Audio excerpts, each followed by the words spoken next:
Class 8 ডাফ and ডাট 2026 English question bank থেকে সেকেন্ড সাবমিটিভের ওপর মডেল সেট 9 আজকে এই ভিডিওর মাধ্যমে আলোচনা করতে চলেছি। তোমরা ভালো করে শোনো আর দেখো। স্কুলের নাম Tamluk Hamilton high school HS. Time 1 ঘন্টা 45 minute, full marks 50।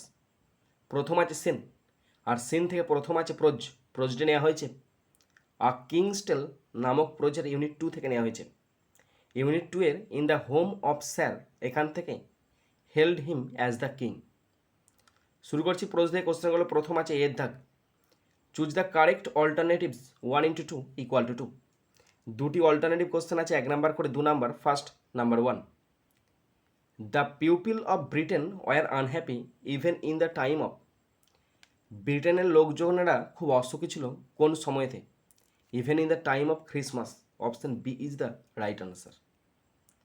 Question 2, Arthur spent his boyhood in. Arthur তার শৈশবকাল কাটিয়েছিল, মানে বাল্যকালটা কাটিয়েছিল কীভাবে কাটিয়েছিল? ইন হ্যাপিনেস অ্যান্ড সেফটি, আনন্দ এবং নিরাপত্তার মধ্যে। বিয়ের দাগ, right T for true and F for false statements provide supporting statements in favour of your answers. বন্ধুরা, ট্রু ফলস আছে, যদি ট্রু হয় টি লিখতে হবে, ফলস হলে এফ লিখতে হবে, এবং তার সাথে অবশ্যই সাপোর্টিং স্টেটমেন্ট যোগ করতে হবে। কোশ্চেন আছে দুটো, 2 নাম্বার করে 4 নাম্বার। অর্থাৎ ট্রু অথবা ফলস হচ্ছে কিনা তার জন্য আছে 1 নাম্বার, এবং সাপোর্টিং স্টেটমেন্ট লিখতে হবে তার জন্য আছে 1 নাম্বার। 1 1 2, দুটো আছে 2 2 4 number. First number 1, at the age of 13 Arthur lifted the sword from the stone. 13 বছর বয়সে আর্থার পাথর থেকে তরবারিটা তুলেছিল। এটা ফলস হবে আর লিখতে হবে F.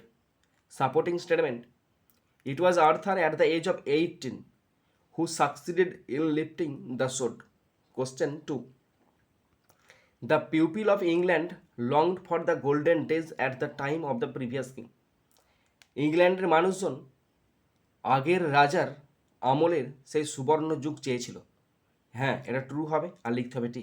Supporting statement, the pupil longed for the old age of peace and prosperity under Uther Pendragon. এরপর আছে সি এর দাগ, আনসার দ্য ফলোয়িং কোশ্চেন 2 × 1 = 2। একটি কোশ্চেন আছে 2 নাম্বার। কোশ্চেনটি বলা আছে, why were the barons angry with Arthur. কেন ব্যারনরা আর্থারের ওপর রেগে গেছিল? The barons were angry with Arthur, ব্যারনরা আর্থারের ওপর রেগে গেছিল কারণ he succeeded in pulling the sword from the stone, কারণ সে পাথর থেকে তরবারিটি তুলতে সমর্থ হয়েছিল এবং সক্ষম হয়েছিল। And became the rightful king, এবং সে হয়েছিল একজন ন্যায়পরায়ণশীল রাজা। While they had all failed, যেখানে তারা সবাই ব্যর্থ হয়েছিল। দে ফেল্ড ডিসঅ্যাপয়েন্টেড, তারা হতাশ বোধ করেছিল। অ্যান্ড জেলাস, এবং হিংসা প্রকাশ করেছিল। অ্যান্ড ডিমান্ডেড আ টেস্ট, এবং একটা টেস্টের দাবি করেছিল। এরপর চলে আসছে 2000 পোয়েমটি নেওয়া হচ্ছে ম্যারি ল্যাম রচিত সামার ফ্রেন্ডস নামক পোয়েম থেকে নেওয়া হয়েছে। প্রথম আছে এর দাগ, চুজ দ্য কারেক্ট অল্টারনেটিভস 1 × 2 = 2। দুটি অল্টারনেটিভ কোশ্চেন আছে, 1 নাম্বার করে 2 নম্বর। First number 1, in the poem the winter stands for sorrow. কবিতায় উইন্টার মানে হলো দুঃখ কষ্ট। Option A is the right answer. Question 2, the poet hears the swallows chirping notes for. কবি সোয়ালোর যে কিচিরমিচির সেটা শুনতে পায় কতদিন ধরে? কয়েক সপ্তাহ শুনতে পায়। Option D is the right answer. এরপর আছে বিয়ের দাগ, answer the following questions 2 × 2 = 4।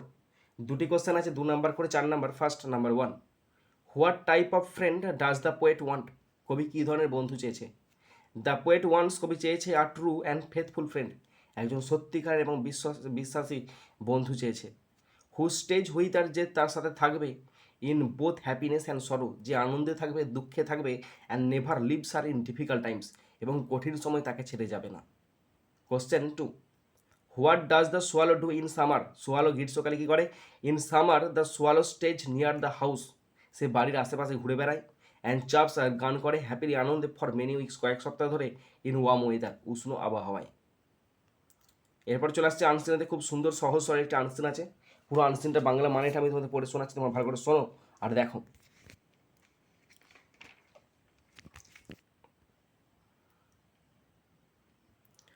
A rich man had a neighbor who was very poor. একজন ধনী মানুষের একজন প্রতিবেশী ছিল যে ছিল খুবই গরিব। A fortune teller once told the rich man that someday his neighbour would get all his wealth. একবার এক জ্যোতিষী সেই ধনী মানুষটিকে বলেছিল যে একদিন তার প্রতিবেশী তার সমস্ত সম্পত্তি পেয়ে যাবে। On hearing this the rich man was terribly worried. এটা শুনে ধনী মানুষটি ভীষণ চিন্তিত হয়ে পড়ল। He could not even sleep for many nights. সে এমনকি অনেক রাত পর্যন্ত ঘুমাতেও পারত না। At last he hit upon a plan to save his wealth. অবশেষে সে তার সম্পত্তি বাঁচানোর একটি উপায় বের করল। He sold everything and with all his money he bought one large diamond and put the diamond carefully in his turban.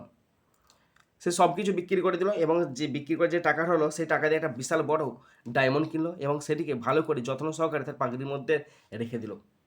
Now said he my poor never can never have my money as the fortune teller has said. এখন সে বলল, আমার গরিব প্রতিবেশী কখনোই আমার টাকা পাবে না, যেমনটা জ্যোতিষী বলেছিল। Sometimes afterwards the rich man was travelling in a ship and strong wind blew off his turban and it sunk into the water. কিছুদিন পরে ধনী মানুষটি একটি জাহাজে ভ্রমণ করছিল। তখন জোরে বাতাস বইছিল এবং বাতাস তার পাখিটাকে উড়িয়ে নিয়ে গেল এবং জলেতে ডুবে গেল। The rich man lost his diamond but thought that his never could never find it. ধনী মানুষটা তার হীরাটা তো হারালো, কিন্তু ভাবলো যে তার প্রতিবেশী আর কখনো এটা খুঁজে পাবে না। বাট হি ওয়াজ রং, কিন্তু সে ছিল ভুল। A few days later, the poor man bought a fish, and when he cut it open, he found the diamond which has been swallowed up by the fish. কয়েকদিন পর সেই গরিব মাছটি মাছ কিনলো এবং যখন সে মাছটি কাটলো তখন সে হীরাটি পেয়ে গেল যা মাছটি গিলে খেয়েছিল। ওকে, এবার কোশ্চেনগুলো শুরু করছি আনসার থেকে। প্রথম আছে এর দাগ। Right T for true and A for false statements 1 × 2 = 2। দুটো ট্রু ফলস আছে, যদি ট্রু হয় টি লিখতে হয়, ফলস হলে এফ লিখতে হবে। কোশ্চেন আছে দুটো 1 নম্বর করে 2 নম্বর। Number 1, the rich man spent many sleepless nights. ধনী লোকটা অনেক নিদ্রাহীন রাত কাটিয়েছিল। হ্যাঁ, এটা ট্রু হবে আর লিখতে হবে টি, সাপোর্টিং স্টেটমেন্ট লেখার দরকার নেই। Question 2, the diamond fail into the water of A well. এটা কুয়ার জলে পড়ে গেছিল। না, এটা ফলস হবে আর লিখতে হবে এফ। এরপর আছে বি এর দাগ।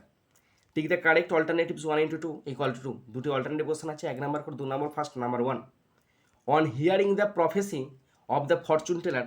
সেই জ্যোতিষীর ভবিষ্যৎবাণী শুনে দ্য রিচ ম্যান ওয়াজ, ধনী লোকটিকে জন্য অনেক চিন্তিত হয়েছিল। Option B is the right answer. Question 2, the fortune teller told the rich man. সেই ভবিষ্যৎ প্রবক্তা ধনী লোকটাকে বলেছিল দ্যাট যে হিজ পুয়ার নেবার, তার গরিব প্রতিবেশী উড কী করবে, তার সমস্ত সম্পত্তি পাবে। Would have all his wealth, তার সমস্ত সম্পত্তি পাবে। Option C is the right answer. C এর দাগ।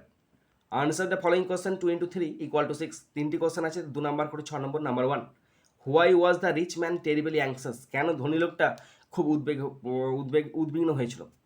The rich man was terribly anxious, খুব উদ্বিগ্ন হয়েছিল বিকজ, কারণ, আর ফরচুন টেলার, কারণ একজন জ্যোতিষী, টোল্ড হিম, তাকে বলেছিল দ্যাট যে সামডে, কোনো একদিন, হিজ পুয়ার নেবার, তার গরিব প্রতিবেশী, উড গেট, পাবে, অল হিজ ওয়েলথ, তার সমস্ত ধন সম্পত্তি। Question 2, what did the rich man do to save his wealth. ধনী লোকটা কী করেছিল তার সমস্ত ধন সম্পত্তি বাঁচানোর জন্য। The rich man sold everything, সব কিছু বেচে দিয়েছিল। And bought a large diamond, একটা বিশাল বড় হিরে কিনেছিল। Then he hid the diamond carefully in his turban, এবং সে যত্ন সহকারে হিরেটা তার পাগড়ির মধ্যে লুকিয়ে রেখেছিল। Question 3, how did the poor man get the diamond. কীভাবে গরিব লোকটা ডায়মন্ডটা পেয়েছিল। The poor man got the diamond when he bought a fish and cut it open.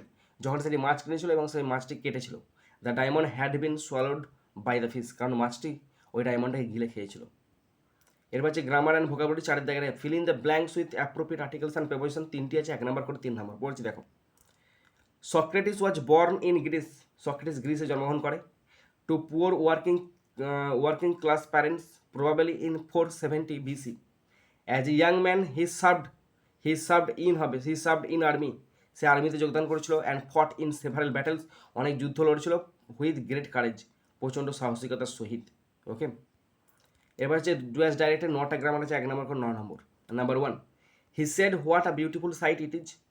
Turn into narration change করতে দিচ্ছে, তাহলে he exclaimed with joy that it was a very beautiful sight. Question 2, I said to my mother did you see my watch. Narration change করতে হবে। I asked my mother if she had seen my watch. Number 3, the bishop said may God pardon the sinner, narration change. The bishop prayed that God might pardon the summer, summer বলছি এটা হবে sinner, SINNER, sinner. Okay, next number 4, the doctor said to the patient don't take this medicine excessively, narration change. The doctor advise the patient not to take that medicine excessively. Okay, number 5, he is angry with us, do you know the reason, relative clause. Do you know the reason why he is angry with us. Number 6, do or die make it complex, if you do not do you will die. Number 7, although he is rich he does not help the poor, simple sentence, in spite of being rich he does not help the poor. Number 8, the teacher sat on a broken chair, phrase দাগ দিতে বলেছে, এখানে হবে on a broken chair, এটা হচ্ছে prepositional phrase, কারণ চেয়ারের উপর বসেছিল তাই prepositional phrase, prepositional phrase, PHRASE। Okay, number 9, he gave me a pen which was red in colour, clause করতে দিয়েছে, তাহলে he gave me a pen এটা হচ্ছে প্রিন্সিপাল ক্লজ, PC, আর হুইচটা থেকে বাকিটা এটা সাবঅর্ডিনেট ক্লজ, এর নাম হচ্ছে adjective clause, adjective clause. Okay, meaning for মানসিন দুটো আছে, 2 4 number. Number 1, a person living next door, যে পরের ঘরেতে বাস মানে যে পরবর্তী ঘরে বাস করতে পারে, প্রতিবেশী মানে নেবার। নাম্বার 2, উইথ কেয়ার মানে কেয়ারফুলি। এরপর হচ্ছে রাইটিং স্কিলে একটা চিঠি লিখতে হবে বাবাকে, তোমার সামনে পরীক্ষা এসছে এবং পরীক্ষার জন্য তোমার প্রস্তুতি কেমন সেই বিষয়ে জানিয়ে বাবাকে চিঠি লিখতে হবে, 10 নাম্বার আছে। এটা তোমার একটু পরেই পেয়ে যাবে, কিছুক্ষণ ওয়েট করো।